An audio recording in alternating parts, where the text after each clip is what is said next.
So welcome back to Conversation with Legends. Today's guest isn't just like a story of survival. It really is a story of, I call it transformation. Okay. So Gary Heyer was diagnosed with stage 4 cancer, right? A moment most of us hope, right, we never ever have to face. From the moment forward, he didn't just fight for his life, he built it. And in doing so, he discovered something powerful. And I think it's called the strongest version you of you isn't built in comfort, right? He found that I think the biggest version is built in crisis. And it's kind of weird to say that. But Gary is a founder of Higher Power. You know, it's funny, I've watched him do this, and I've watched Gary from previous thoughts of, I want to do this business, I want to do this business. He didn't know what was his calling. He didn't really get it. And it's interesting that in crisis, he actually found his mission, which is driven of a movement, right? And helping, and Gary has mentioned, 1 million cancer warriors reclaim power through community. And that's called like clean living, mindset, belief, and the kind of support that comes from a live and lived experience, not just a theory, right? So in this conversation today, we're going to talk about your identity, right? Your courage, your vulnerability, your faith, your discipline, and what it really means, in Gary's words, to be a warrior, not just a fitness journey. It's like a life journey itself. So this is not about motivation. So get this straight. It's about transformation. It's about turning diagnosis into what we call a mission, right? It's about why purpose is stronger than fear. And it's how one person's suffering can become someone else's hope, right? So think about this. I want you to settle in, chill out, become more involved today. We're here to be in a deeper part of a human story behind Higher Power and Gary Heyer. So Gary, welcome to the show. Thank you, Stephen. I appreciate it, man. It's so good seeing you. So good seeing you. Thank you for the great intro. Well, buddy, we came from a whole different world that most people don't even understand, right? We Yeah. came from sacrifices of difference, right? We turn around, we're all these different worlds, and we were prop dads. We met Yes. when our daughters were dancing together in a studio that was as crazy.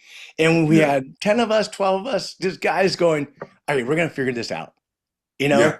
And it's funny Uh-huh. because I'm surrounded by so many different people, and I never had so much fun being around people who are real.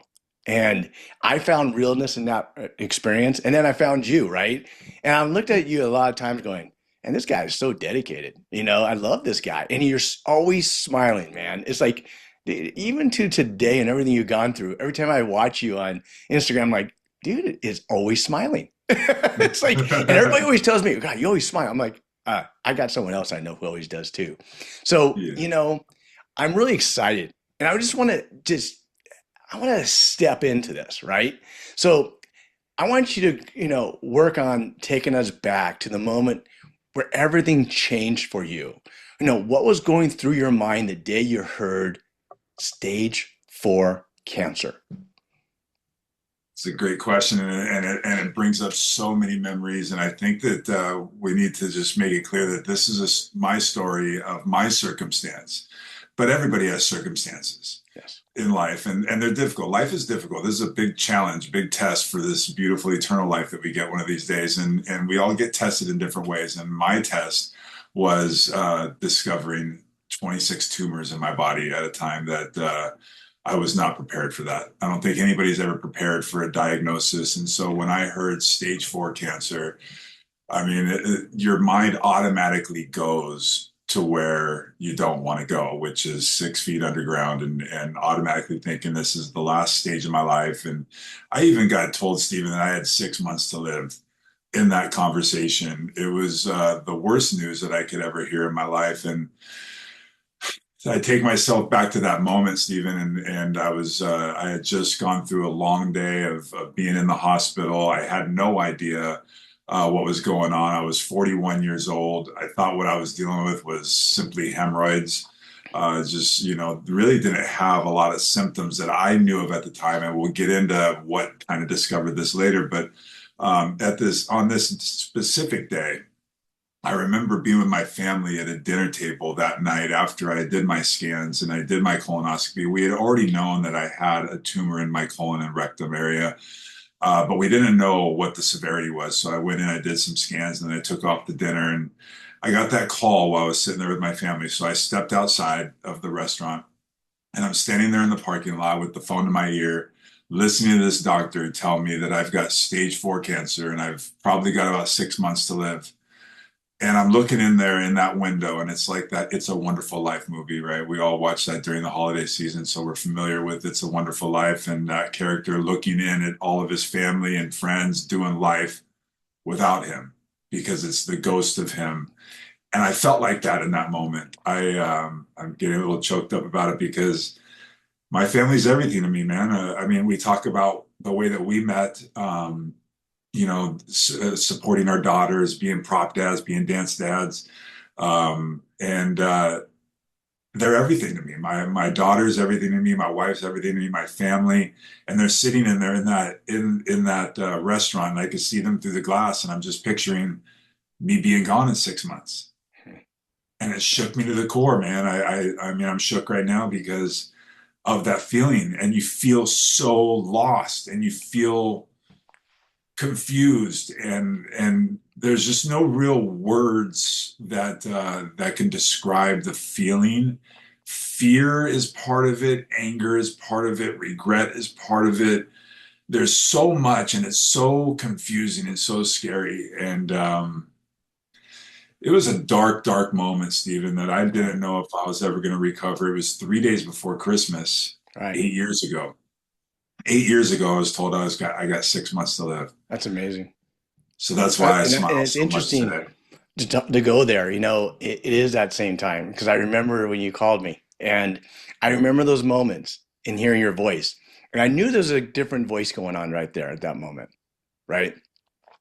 Yeah. And I knew you said, I remember a thing about you said symptoms, and people don't rely on. You remember we always say, listen to yourself once in a while, and Yeah. maybe if you listen a little bit longer, you'll find the cure of what's going on. And maybe Yeah. if you ignore it because you just want to ignore certain things because it makes you feel better to ignore it, you may miss something. And you said something to me about being colorblind, how it affects your diagnosis. What was that mean by paying attention to your body? Yeah, that's a great question. And my color blindness almost killed me. It was a condition that I've always had my entire life, and it was something that I got made fun of as a kid. I remember in fourth or fifth grade, we had a class project of uh, doing the United States with all the different colors of the land and the sea. And my sea was green and my land was blue, and it was like totally off because I was completely colorblind. So it was one of those things that got made fun of. And then as I got older, people would discover that I'm colorblind. I'd be sitting at a party and it'd be one of those things of like, hey, well, what color is that? And what color is that? And it was just like a joke. And it was something that I didn't take too seriously until the night that I decided not to flush the toilet. I got up real early in the morning and I went to the bathroom. I peed in the toilet and I didn't flush it that night because my wife was sleeping nearby. I didn't want to wake her up. Then I got up a few hours later and went off to work without worrying about what was going on in that toilet. And I got a call a couple hours later from my wife saying, Gary, I think that there's some blood in your urine. I think you need to get that checked out. It doesn't look right. There's a color. It looks like there's blood. And so I called my doctor, and that led to a series of tests. And I had been going to my doctor prior to that. Again, I remember I was 41 years old. I told you I thought I had hemorrhoids or something. My butt itched all the time. So I thought that was maybe what it was. I went to my doctor. He never really diagnosed. He did the pinky test and all the things, and didn't find anything. But here we found through a series of tests and ultimately colonoscopy that those symptoms that my body was trying to signal to me that I was ignoring because I heard what the doctor was saying, and I don't want to, dig deeper, because if they just say, oh, it's just this, it's just that, here's a pill for that, you just take that because it will mask the problem. And that's the society that we live in, and we don't ever go to the roots. And so the color blindness kept me at the surface, and it didn't allow me to really diagnose what was going on inside of my body. And I was trying to pay attention, I guess, in that time frame, um, but I wasn't doing what I needed to do, or maybe telling the right story of what was really going on inside of Mm. me, so we could diagnose what was really happening. And it almost killed me. I mean, if I had waited any longer, Stephen, I wouldn't be sitting here today. Yeah. But God intervened at the right time, Yeah. and I did not flush the toilet one night. And so, color blindness, being the joke that it was for me for years, Saved you. almost ended my life. And Yeah. it's something that needs to be. It's something that I advocate for now, Stephen, is because there's 1 in 8 men that are colorblind. Yeah. One in I've heard 200 it women from other is friends. I've heard yeah. that. We It's all have a lot of interesting. friends. It's interesting. So Yeah, let's go to your identity today, right? yeah. And before we get there, because I'm all about this is not about the motivation, it's about the transformation, right? So let's Right. go to your identity. What was your identity before this diagnosis? What was it, your personal life and your professional place? Yeah, so I was a guy. I'm an athlete by nature. I played college basketball, and sports were a big part of my life. So my identity was that I was an athlete, and when you're an athlete, you tend to think that you're invincible and you can conquer it all, and that you could run through walls and not be phased. And that was my mentality: is that I could not do wrong, and I just had this mentality, like if I miss the shot, I'll get another one, and Hmm. I'll keep putting it up because I like my averages, right? Like that mentality. And I was a businessman, and I took that mentality into my business world, and I was a provider, so everything was about like what I could provide and what I can Okay. generate and what I can make, and it was living off of my past performances, trying to dictate the future outcomes. And I missed what was going on today, and so my identity shift was going from this person that tried to take on life circumstances by himself, and to protect and guard and provide for my wife and my daughter, um, when I wasn't even putting myself first and understanding really what I was doing in life. I just, life is hard, and so this shift of this whole thing with cancer just took my mind to, like, this is bigger than me. I can't do this alone. Yeah. I need medical intervention like now. I need God's intervention like now. And so this whole shift of becoming a different man, I was, like I said, I was very scared in the moment. I was very fearful of what the outcomes could be, because I heard about all the death and destruction of what cancer is. Hmm. Right. And I looked at my daughter, and I saw her eyes and her fear, and I said, you know what? This is not about me anymore. This is about her. She was 10, and I didn't want to leave her in this world without being able to get her to certain milestones, and I'm meeting and exceeding those milestones now as she's turning 18. But I looked at my daughter's eyes, and I realized that there's no room for fear anymore, and I had to shift my mindset from fear to fight.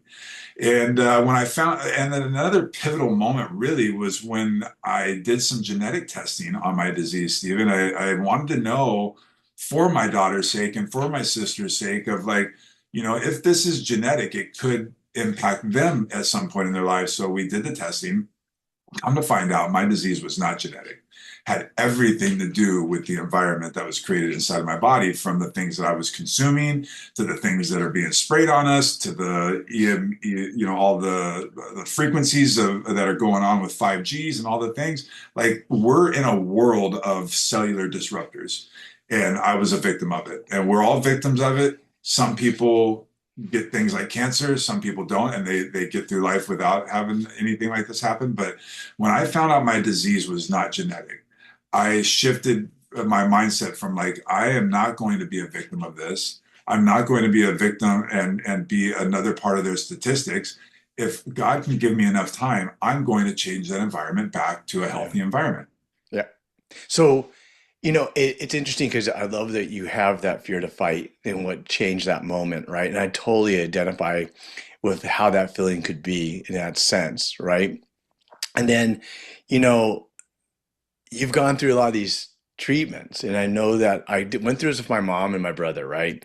So I know what those treatments are like, and this is a very sensitive part for me because it brings me back to those days, and I remember looking at their faces, right? I remember looking at their hope in certain things, right?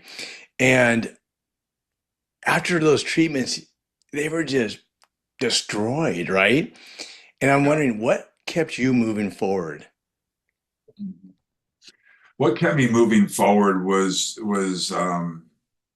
that whole thing. I don't want to leave my family without me. I don't, especially my daughter and my wife, right? And so that kept me fighting nonstop. So it was always the image of my daughter, my wife, and the image of me not being here and this office that I'm sitting in being empty.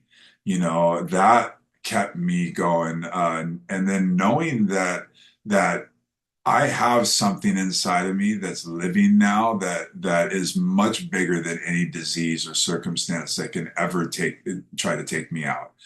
And that's my creator. And so this higher power thing, my last name being higher power started as a hashtag to root me on to fight for my life. And, then I turned it into a wellness business and a whole movement because it's not just about me, it's the higher power. And I think that there's a story to be said there. And knowing that I have that big presence inside of me that can conquer all things, Right. it kept me going, knowing that if I'm going into, I mean, I've had brain surgery, I've had my colon and rectum removed, I've had, 70 rounds of the harshest chemo on the planet, 50 rounds of radiation. In all of those moments, Stephen, Hmm. we're alone. We're alone in our thoughts. Right, right, So we talk about like mindset and motivation and stuff like that. You don't need much motivation to fight for your life because you're fighting for your life, and every second yeah, counts. Every thought yeah, counts. And when you're definitely. going into something like a brain surgery and not being guaranteed what's going to be the other side of that, if you're going to come out of it a vegetable or even alive or whatever, um, you're in fight mode, and you Right. know that you have this army inside of you, and I focus on that army, and the Right. army being God and the trillions of cells, of healthy cells that I'm trying to regenerate. So we talked about like taking on chemo and how destructive it is.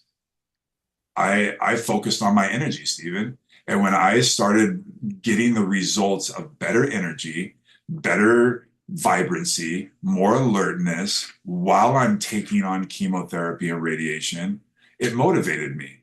It motivated So, me to want more. so what did obviously you're talking about your uncertainty, right? You're in this space, Yeah. right? Which you gotta remember, everybody in the world is in that space of uncertainty. I mean, but you're in a higher level of that space. What do you hold on to? Faith, Okay. faith, because if you don't have faith, then you're living in fear. You can't have both, right? So you're either living in fear or you're living in faith. And so what I'm holding on to in those moments of uncertainty, the greatest uncertainty. We're like you said, we're all dealing with uncertain times, especially right now in Right. 2025, right? 100%. Right. So and a lot of this stuff is out of our control. Yet we go to ourselves to try and fix the problems. Hmm. Oftentimes we didn't cause the problems. And cancer, sometimes, a lot of times, it is a genetic thing and it's completely out of our control, like childhood cancer. Like you can't explain that stuff. It's heartbreaking. Right. So it's out of our control. So what do we do? Do we try and grasp it and hold it and try and fix it all ourselves? Well, we're going to go crazy and it's going to be Right. stressful. Right. So faith is what carried me through every uncertain time, Stephen. So And I've always known God, but I didn't know God. I didn't let's spend go back time to with him in the way you. that I have now. Let's go back to in your let's talk about, and this is huge because I'm thinking of what you're saying, right? So what belief about yourself, just in that same, that had to die in you in order to Mhm. reborn into a new you? I mean, there's something that had to change in your that strategy to get into a new life of Yeah. this journey. It's a great question. It's a great question. Talking about like what part of me had to die. Pretty much everything. My self-talk, my self-thought, the way that I move, the way that I walk, the people I'm hanging out with, the things that I'm watching, the things that I'm putting into my mouth, the things I'm Hmm. allowing out of my mouth. Right. Uh, Everything had to change, Stephen. And the crazy thing is, I've said this before in different interviews. I've talked to my family about it. Something that plagued me early on in life is I thought I was going to die early. I was going to die in my 40s and 50s or whatever because I had my mom's parents died early, Right. and I just thought that that was my destiny. Hmm. Interesting. Fact is I did die. The old me died, Yeah. and this new me was born. The new me that you're seeing now, this guy that's smiling, that's vibrant, that's helping other people. This new me was born at 42 years old. That previous Gary, every bit of me had to die, had to go away, had to be locked up, and I had to move forward. It's interesting, Gary, in that Uh, sense. And I just want to hold right there, right? Just hold sure. right there. Yeah. It's interesting. And I know you've been around a lot of people, and I have too, right? And they don't like what they have. They don't like who they are. They don't like the decisions they make. They don't like the life they're living. They don't like. Right. But it's interesting. They're not willing to do the work to change what they don't like. They want to sit there and they want to be a part of the don't like club, the community, don't like Hmm. me community. And Right. it's interesting to say, you look at it and go, well, why aren't you willing to do something different if you don't like it so much? And Right. if there's if there's a shining light out there that says, hey, there is a difference and it's over here, you pushed over, it was like you had a life or death discussion with yourself, right? Yeah. I don't Yeah. think they see it as a life or death discussion. They see it as a normal way they should basically be, right? Yeah. Yeah. So, what was that scary part for you, physically and emotionally, that affected that change, that made you cross it over? I mean, it's sad to say that you had that diagnosis to take you there. And it's Hmm. so sad to say that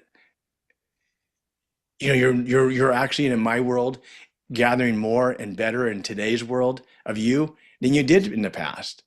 You still Hmm. got your loving family, you still got your loving things, but I think Yeah. you're a more let's call it a contributor to life, and I think Yeah. that's what fills you. But what was those what was those physical and emotional scariest parts for you? To realize that I was a victim of circumstances that I created. I was always looking for a quick out, convenient way to feed myself, my soul, whatever, convenient, easy band-aids to fix my problems and just cover it up and move on so we don't have to think about it or talk about it. Change is hard, Stephen. Yeah. Change is really hard, and when you've got to overhaul and just redo your life, it becomes very difficult. So I had a mindset shift early that said, I want to be a better version of myself today than I was yesterday. And I developed a formula that I call the 5 F's. The 5 F's are faith, fuel, family, fitness, and focus. And in becoming a better version of myself every day, I tried to focus on all 5 areas. If I just hit one, I'm still winning. But I tried to focus on all 5 areas, become a better person in those 5 F's.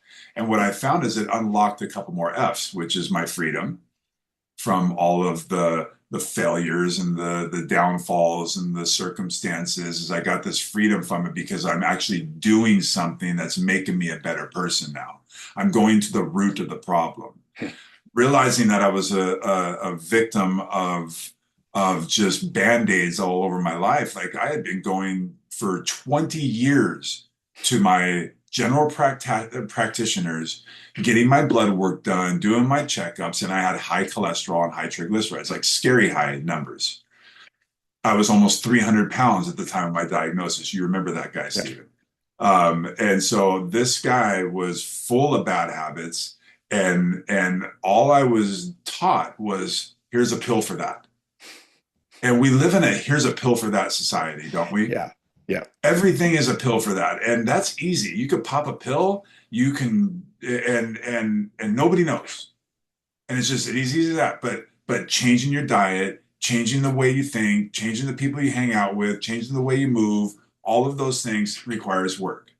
And if we look at it as like, I got to do a complete 180, like in that desperate moment of your life is on the line, change has to be made.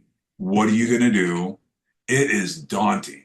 It is so overwhelming to think about all the things that you've got to do to fix your life. You know, So, that's amazing. But here's the thing, right? uh-huh.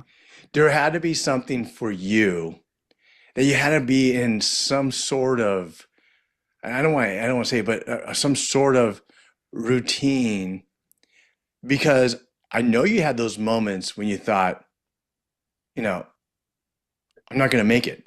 You know, it's not Yeah, going to work, right? yeah, That even though you're doing the work, those slip down moments, right? yeah, So what did you do to bring you back from that moment? I mean, look yeah, at you had the hardest challenge.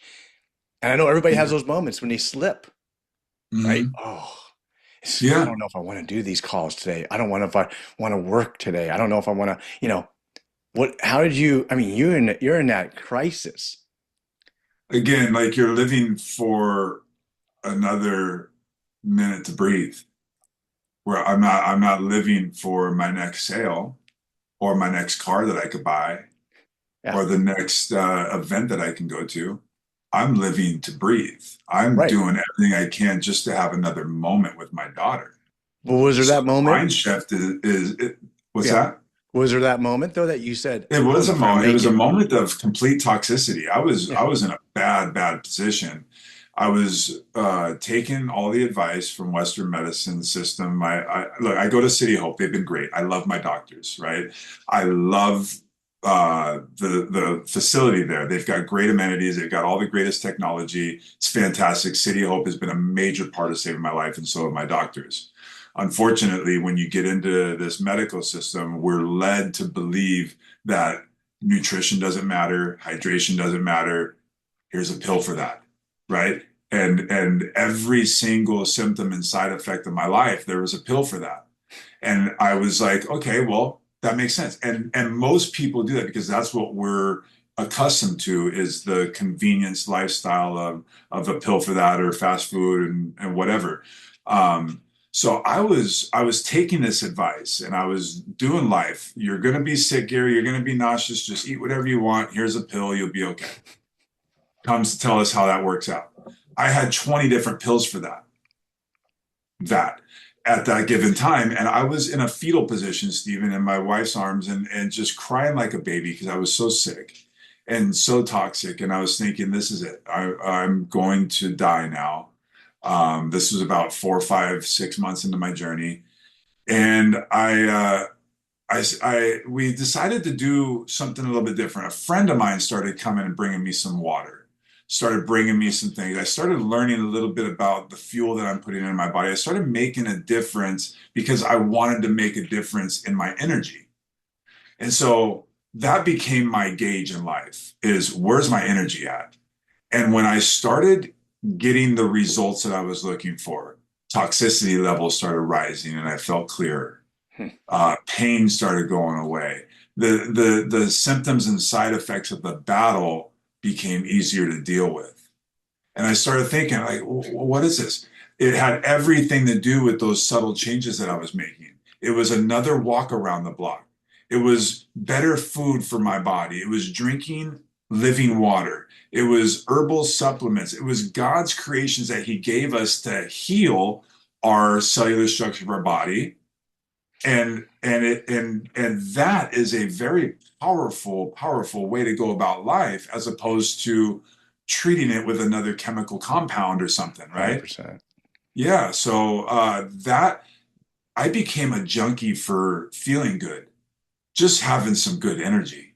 The Yeah. things that we take completely for granted no longer were taken for granted because it became so valuable. So, what I saw in you, it's interesting you say that, and I totally believe in that, by the way. I've never been a person of medicine. I've been a person of supplements. Excuse me.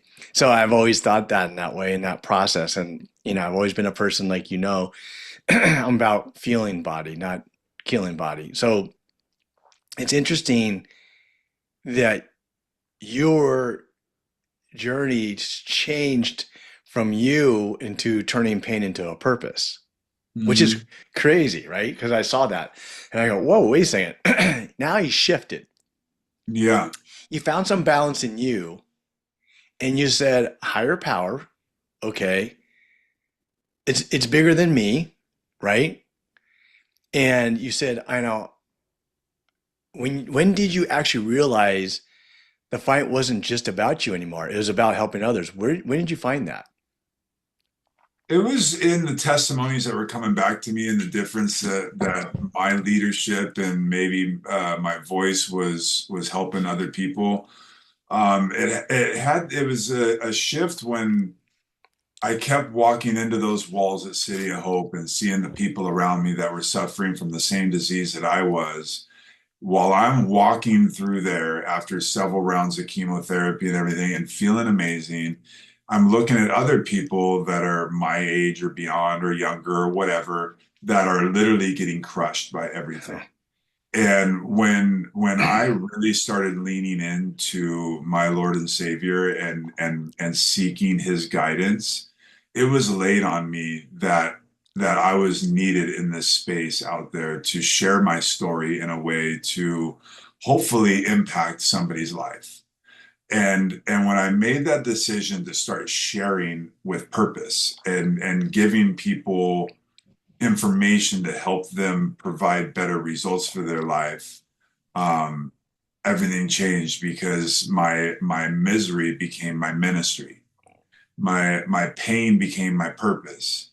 And I started driving towards helping other people. And when you help other people and you shift from this selfish act of like, I need everything for me, I'm going to focus on me, to focusing on others and focusing on helping others, what it did is the testimonies that came back to me empowered me, but it also gave me a level of accountability, right? Like, so if I'm going to lead other people, I better be doing what I'm telling people that Right, is going to work, right. right? If I'm going to lead my family, I better be doing with integrity and showing up with the way that is honorable and all the things to do what needs to be done. Same thing when you're leading other people, whether it be in business or in health or whatever, you better be practicing what you preach. So this level of accountability came on me, and so it actually paid back in massive dividends in that way.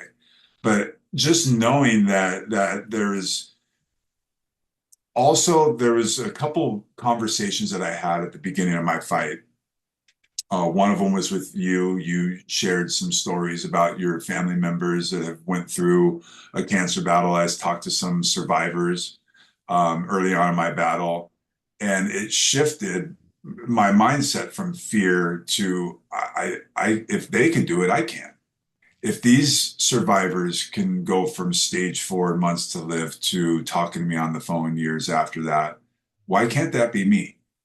And so I became determined to not fall to the statistics that were being given to me, to the prognoses of 6 months to live, or you're Hmm. never going to get off of chemo. I've been in several remissions. I'm in remission right now, by the way. Right. I You probably know that, but they can't detect any cancer in my body right now. Well, that's just At amazing. 25, there was like 30 tumors in there, but now they can't detect anything. You know, It's incredible. you have a huge you have a huge goal, okay? And Yeah. you have this 1 million warriors, Yeah. okay? And I love that because people are so scared to have goals, by the way, because Yeah. what if I don't reach it? Right. Am I gonna fail? You know? And it's Mhm. like, why is it unreachable? My thought is everything's reachable if you want it really bad enough, right? If you really want to hit what you want to hit. So for me, and when you say that and how you think that, is it a mission or math? It's a combination. And I want to, and why a million or what that number represents. It's something that is too big for me to do on my own. Yeah. And the uncomfortable feeling of that drives me. And if you're somebody that has any type of entrepreneurial mind or you got a circumstance you need to overcome or whatever, you cannot be afraid of failure. No. You know, when you're creating and when you're going after whether you're creating life and vitality or if you're creating big business, you're going to stub your toe. You're Totally. gonna have failures, but you're not growing unless you're failing. Because if you're not failing, then you're not even trying anything. Right. This life is full of failures. This life is full of disappointments. There's Right. no perfection here. It's a sin-filled, ugly world that we live in that's just full of circumstances, and it doesn't get easier, folks. You So know, you might as well get comfortable with failing, but learning from those failures and then catapulting forward to not allow them to be failures again, but to be the lessons that drove you to the successes, right? it's funny. I have had a life coach for many years, right? And she's been like one of my favorite people in my world, right?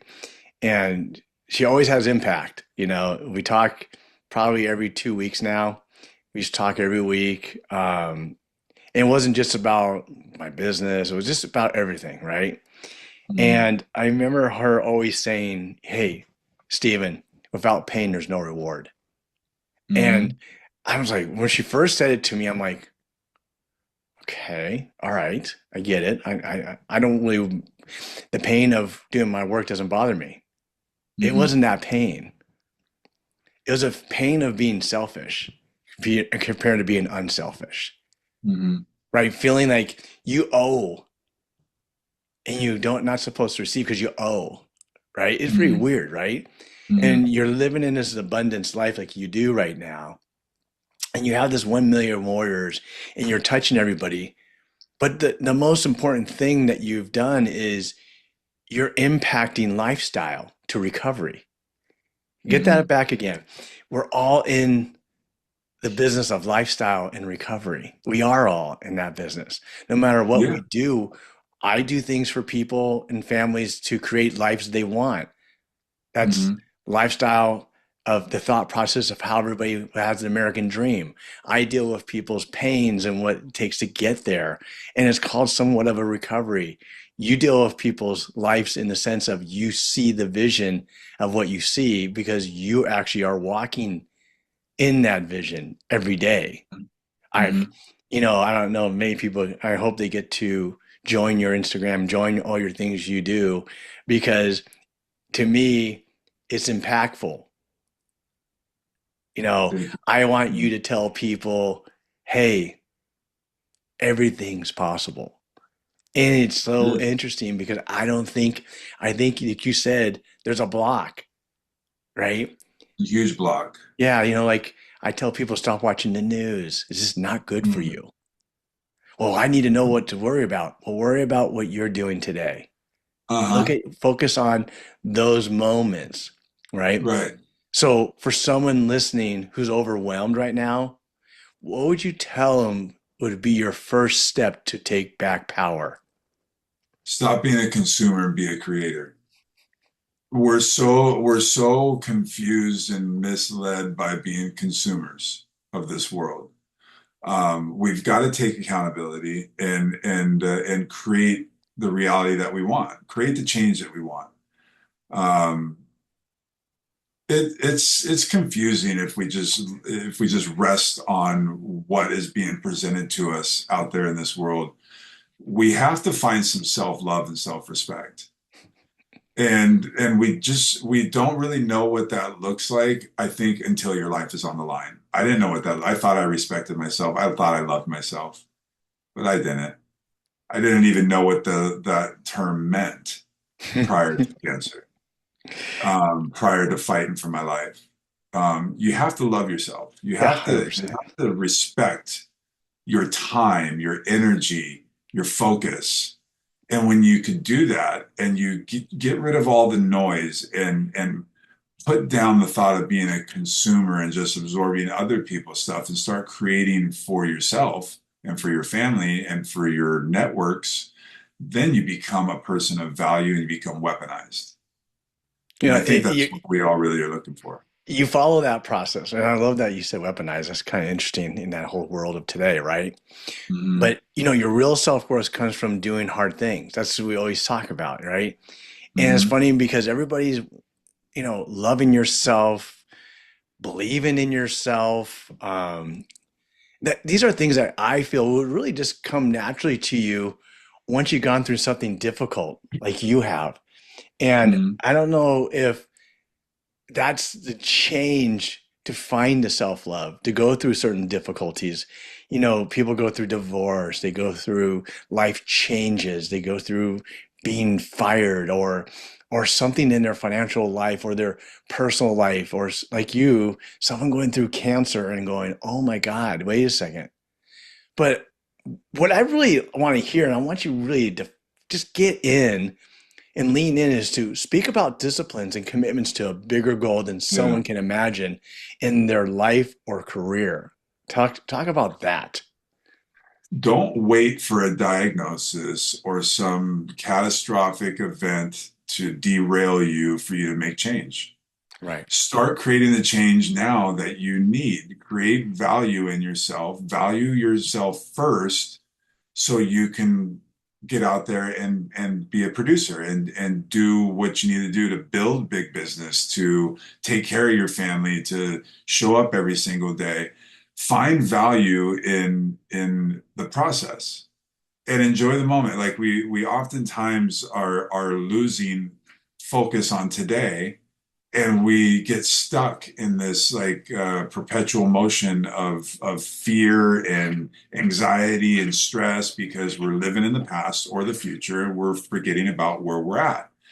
um, That's if so you true. want something in life, if you want change in life, you have to go create it, and it can be daunting if you try to eat the whole elephant at one time.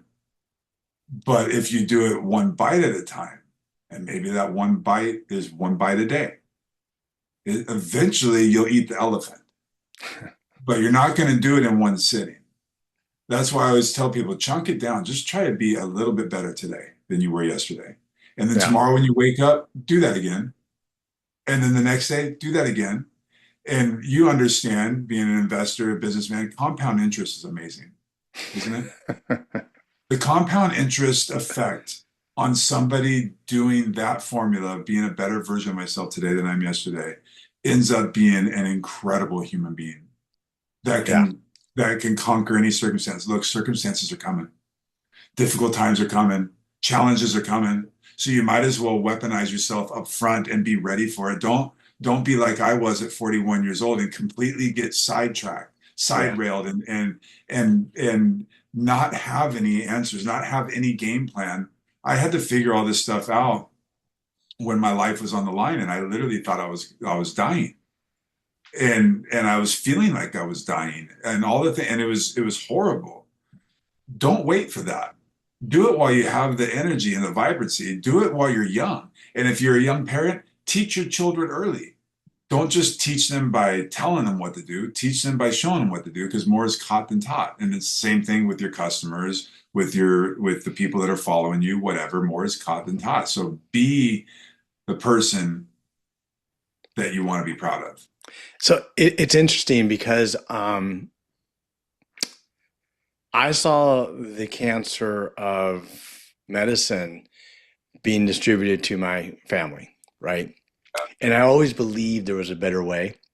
And I think cancer is a big business. I think cancer is a manufacturer in itself. And so you change, and it's so interesting because I saw it happen. I'm like, God, my wife and I looked at it and said, we always believed this, that wellness was the cure of cancer, not drugs.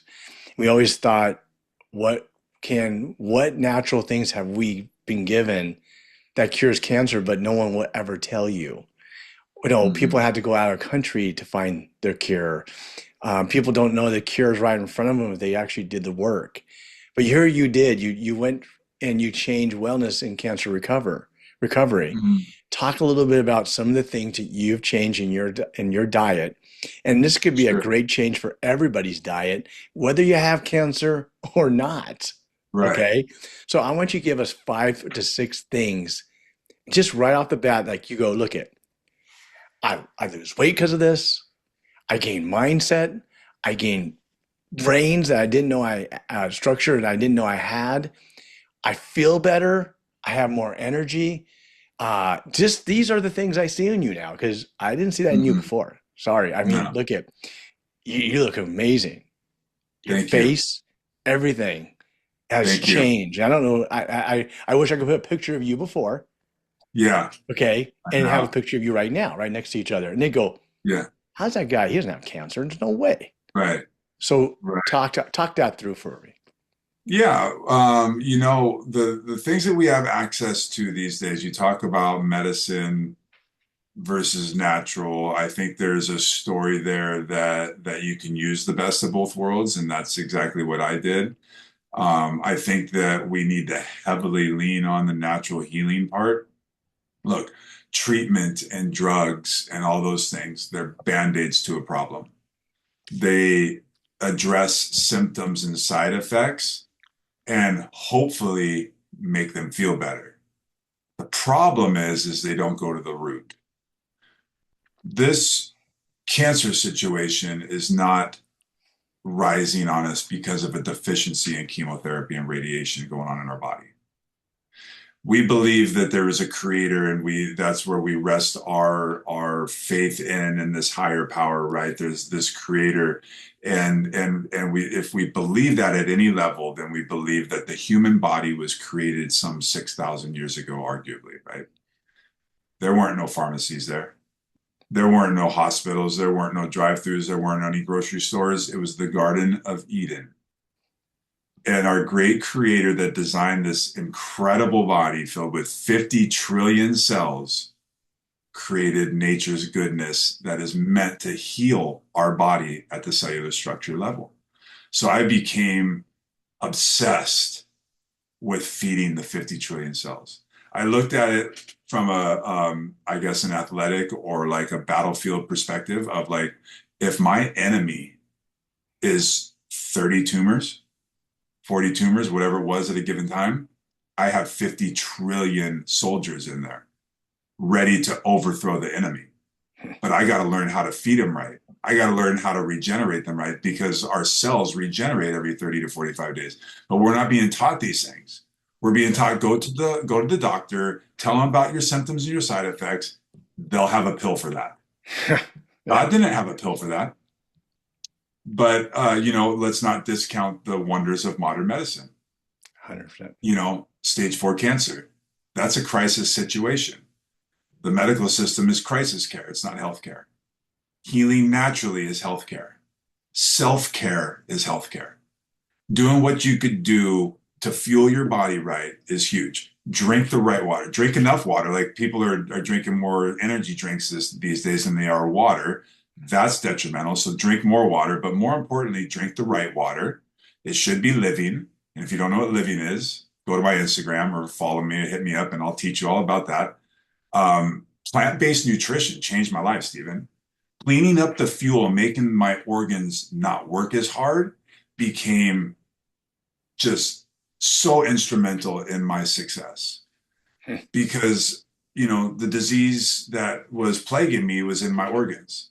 And if I'm making them work hard to process the things that I'm putting in there or whatever, like it created problems. So when I cleaned up my diet and I went to plant-based nutrition and I started drinking living water, everything cleaned up, everything cleared up. Like the toxicity levels rose, the energy spiked, my mental clarity was on point. I was able to show up every single day over the last 8 years while taking on all the things that I've taken on to lead other people because I put my mask on first. When I'm on that plane and the plane was going down, I grabbed my mask so I can survive and thrive so I can then help the others on the plane. The plane's going down, you guys. Like, we're all subjects to this world that we're living in. Some are get the diagnosis and some don't, and some show up in cancer, some shows up in obesity. We're living in the fattest America that we've ever seen. It's just crazy. And it's all directed towards what we keep shoving down our neck. If we can create the discipline to control what goes into our mouth and what goes into our mind and how we control the environment around us, life change forever will happen. And you'll finally get the results that you're looking for. So, you talk about treatment versus healing, or Western medicine versus Eastern medicine, or, synthetic versus natural, or whatever. Like I said, I think that for my story and others that I've seen, there is a version of the best of both worlds that could be used together. But to prevent this situation and to try and stay away from having to deal with cancer and trying to figure it out while your life is on the line, do the life change now. Take it back. Think about, like, if you have any belief in God being a creator and creating the human body and all the things, and there's synergy there. And we have to tap into that. There's synergy even down to the frequencies that Mother Earth has given us. Like, you see me golfing barefoot. There's purpose behind that, because I'm grounding. I'm getting minerals and energy from Earth. Also, it stimulates my feet with my neuropathy, so there's a lot of benefit there. But getting this frequency from Mother Earth, I've got machines here that emit resonant light and electromagnetic pulses and different things that help our body heal. Our cellular structure is alive. It's electric. It needs to be fed with things that are electric. Everything that comes in a bag, in a wrapper, or a plastic bottle is dead. There's no electricity. There's no voltage. There's nothing there to recharge our batteries. Our cells that regenerate every 30, 45 days are batteries that need to be recharged.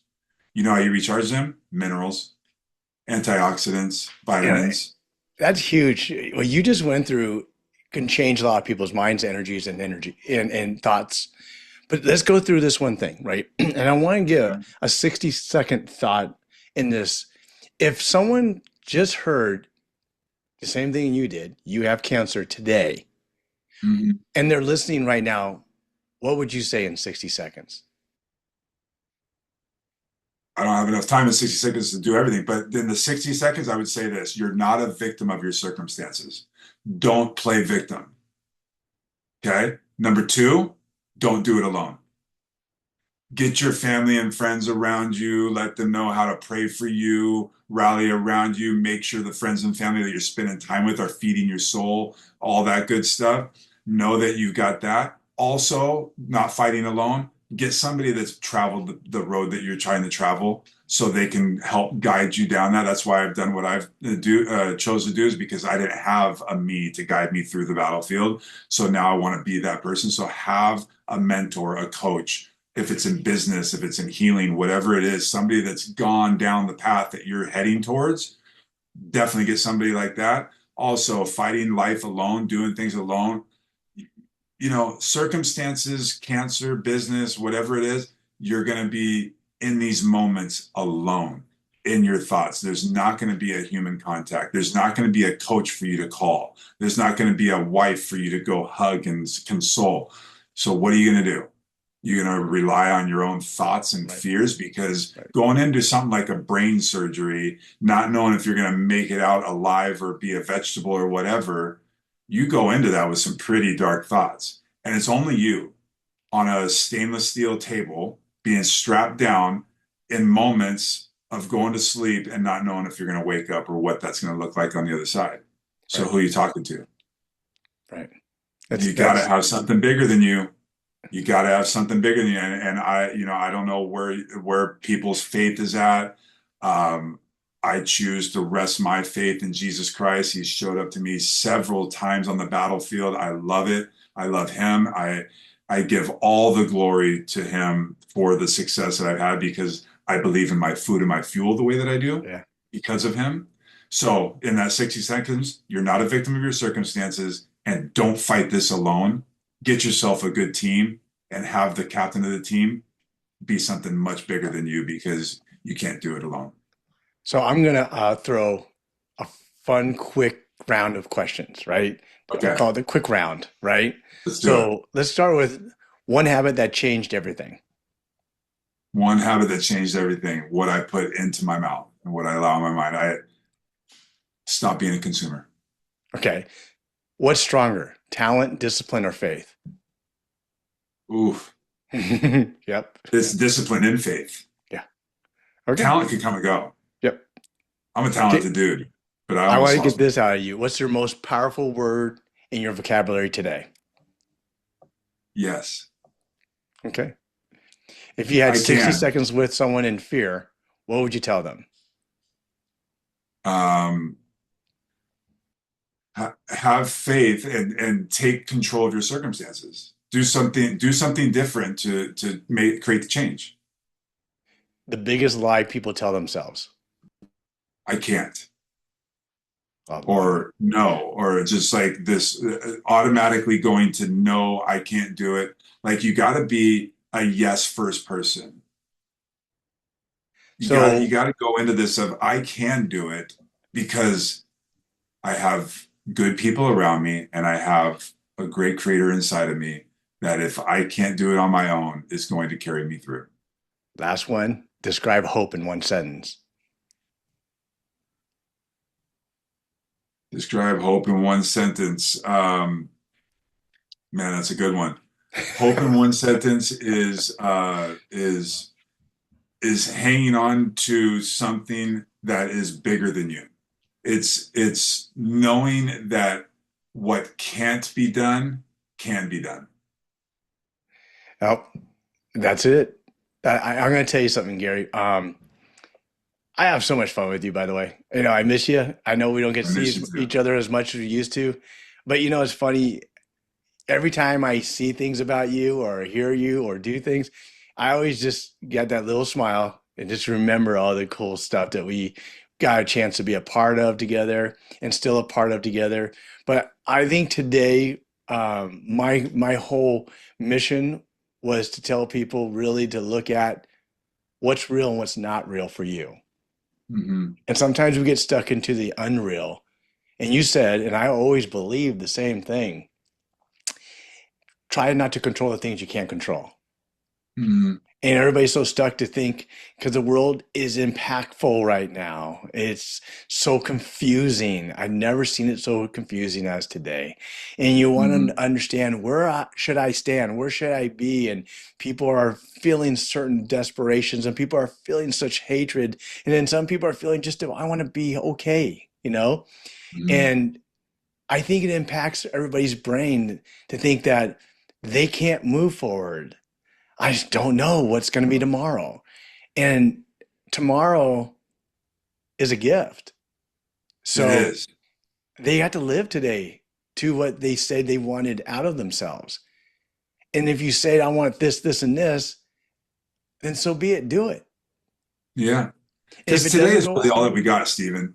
failure is acceptable if you grow from it. Hmm. Right. And people don't understand it's okay, right? It And I, is. I want to thank you for taking the time today just to give incredible insight. You've gone through a lot, okay, and I've seen it, Yeah. and you contribute a lot. I've watched you the first person that you help heal. You're just an amazing person and a big giver, and you're just you. And what Thank I you, brother. mean that is you're you. You're just gonna be you, and that you came across after this cancer, and that you became who I always knew who you were. And I want to thank you for your friendship, and I want to thank you for all my audience who gets to watch this and they get to You're see welcome. what this is about. Any last thoughts that you want to contribute? Yeah, thank you, Stephen. Thank you for being my friend. Um, Not only a friend, but somebody that I could look up to. You've always been that guy from the very beginning, before cancer, during cancer. You've always been there. You've been an image of somebody that I wanted to be like. and somebody that I want to be around. So thank you for that. Thank you for That's the awesome. opportunity to share my story within your network and on your platform. Um, like I said, I'm trying to help a million people that are suffering from cancer, but I also want to help a million people that aren't suffering from cancer avoid cancer. So if you're looking at this, if somebody's on the other end and watching this, I'm asking you, please reach out. If you want to create some change in your life, no matter Can you tell what it them is, where to reach out to as I well, please? will for Yeah. sure. And I want to say this, it doesn't have to be reaching out to me because you have cancer. Definitely if you have cancer, if you're fighting that, if you have a loved one that's fighting that, reach out to me. I can guide you. I can be that person that you're looking for to help you win this battle. But no matter what you're going through, we're all dealing with circumstances. And I'm going to tell you right now that when you focus on yourself first and the plane's going down because everybody's plane is going down, and you put your mask on first, you're able to present yourself to the world and to your family and to your network and to your clients in a way like what you're hearing from Stephen about me, that is a shift and something that is followable and something that be somebody that somebody wants to be around. And so it starts with you. It starts in the gut. Everything, your energy, your thoughts, the way you move, the way you talk, everything starts internally. And I want to help you guys get there, no matter where you're at in life. There's no question that's dumb. Um, Everything that I have built has been in design to help people take on the ugliest disease and the most difficult circumstance that you could be dealt with. But it also works for everybody because what I do and what I provide and what I believe in was created for the human body to thrive. We're all brothers and sisters. We were all created the same way. We all have the same type of organs. When we treat ourselves a certain way with God's goodness and we lean in on that and we believe in what we're doing and moving and doing that and becoming the creator of our circumstances, we no longer are a victim of our circumstances. So I want to help people find that. You can find me on Instagram, like Stephen said. You're looking at it behind me. Higher Power Wellness is the handle. HEYER Power Wellness. You can find my website at higherpowerwellness.com. I also created the Higher Power Foundation. We didn't talk much about that, but I do give away my mentorship and products at certain times, when we're raising money. I'm trying to raise money. So if you're looking to lock arms with a foundation that really is doing good work, we're not just doing cancer research. We're not just providing funds for people. Look, I've had organizations jump on board with me and help me tremendously. Talk about the dance world. Dances Against Cancer helped me tremendously at a time in my battle several times financially, and it was beautiful. And they've got this whole support system, and it was part of the fuel that helped me start my foundation because I wanted to be that and step in boldly in places where people say, I like what you got, I believe in what you're saying, but I can't afford it. Cancer, one of the biggest side effects is the financial side effects. People get crushed, they can't work, they got mounting medical bills, all the things. So the last thing that they could do is afford the good stuff, maybe some juices or whatever, the things that I provide. It can add up and get expensive. And so people don't get access to those things. So I said, I'm not going to let that get in the way. So I started putting a portion of my proceeds from Higher Power Wellness into other people and giving my stuff away. But that wasn't enough because I want to help a million people. So we need people to come around this. You can find that foundation at higherpowerfoundation.org. People can donate right there on the website. It's safe and secure. You can do monthly donations. You can do a single donation. Whatever people are willing to do will be very meaningful for the people on the other end of it. It's an honor to do what I do. Um, it's my purpose and I'm never going to stop. And I need the continued support. I need support of my business, get healthier with me. A portion of the proceeds is still going to go to help other people. So we get to do this all together. So if you're looking on the other end, you want better energy, you want to show up for your business better, you want to be a better real estate agent, whatever that is, let's start in your gut. Let's create better energy. And I guarantee you'll show up for your clients better. You'll create better content. You'll get more clients. You'll become the person that you really want to be. Start inside. Let I me love help you it. get there. I love it. Well, again, thank you very much. I Thank you. enjoyed this time and I enjoy all the times we spend together.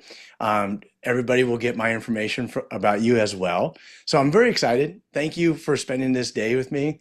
I want to wish you and your family a Merry Christmas, a Happy New Year, and just keep in touch, my friend. You got it, brother. Love Thank you, you. brother. Merry Christmas, Happy New Year to you and yours as well. You got it. I'll talk to you All right, my soon.